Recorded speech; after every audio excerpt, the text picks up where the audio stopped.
We're down to our final two for the Notre Dame's top 25 most important players for the 2020 season.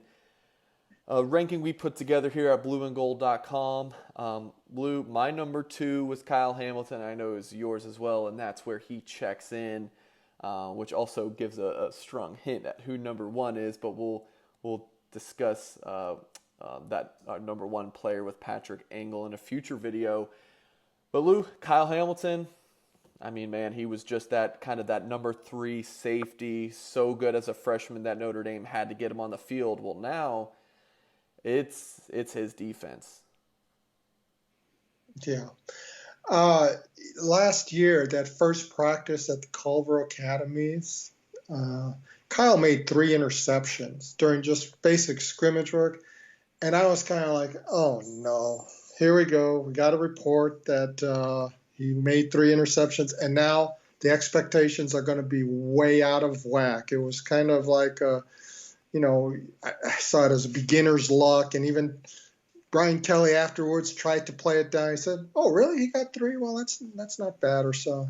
And then there were about 3 or 4 more practices open that August, and every stinking time, ball was in the air. Kyle Hamilton, another interception. I think he had 7 in all in the practices that were open there. But when you saw that length, he's 6'4", but when he's out there, he just looks even rangier than that. The ground that he covers back there in that center field position, you want to talk about passing the eye test, but also the productivity test.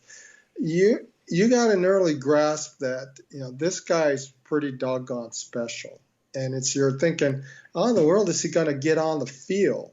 With 2 captains at his position, with Gilman and Elliott, seniors. And I think back to Jalen Smith's freshman season in 2013 when he was a top 5 ranked recruit, and the linebacker position was filled out. And after a few days, and Brian Kelly watched him in practice and said, "You know what?